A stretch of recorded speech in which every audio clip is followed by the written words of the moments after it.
about Taylorism, very linear, and then almost like a virus type of thing that is going on in leadership, virology, and think of Deluxe and Guattari rhizome way of thinking compared to the tree, the linear way of thinking. So I'm wondering, is there a way to diagonalize between like a Taylorism type of leadership and after the pandemic now in a very decentralized way of seeing things? How do we navigate between the right? Is it like what Mark Sayers says about decentralization? Sounds very like a rhizome French philosophy thing to me. I want to hear you further on that. That's it from me. Thank you. Yeah.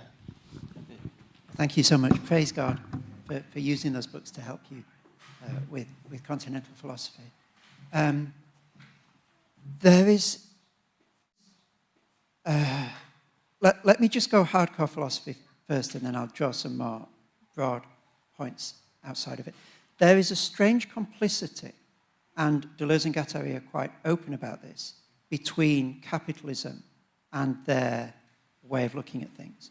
So for them, in 1000 Plateau, it is necessary for capitalism to undo all the old ties, families, intermediate communities, in order to create the conditions in which the sort of society that they want can grow.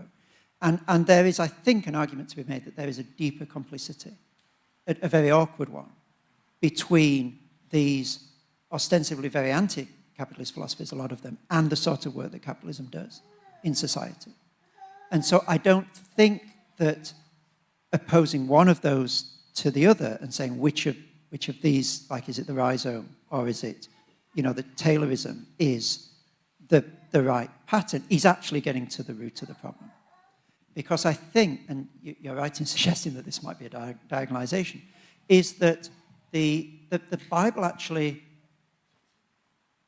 subversively fulfills both of those positions. And if you think of, who's the guy that wrote Jesus and the Eyewitnesses? Richard Bauckham. Richard Bauckham's book of essays on culture has this brilliant reflection on hierarchy. And he's saying that the only way you can subvert the sort of great chain of being hierarchy, in other words, everything has its place in the universe, which has been the cause of so much human suffering in the past, is if you have one absolute being outside that hierarchy, in other words, God. So it's the creator-creature distinction, and on the basis of that, you can have a genuinely radical human equality. If you don't have something the equivalent of God, who's outside the chain, outside the hierarchy, you will always resolve, however hard you try, to some sort of pecking order. And so those who say we must get rid of all hierarchy, including God, are sawing off the branch that they're sitting on. Because the only way to ensure equality is to have a God or something very much like a God who is outside, utterly incommensurable with the creation, who can then guarantee equality. If you try and draw equality from the ground up, out of creation, you can't do it.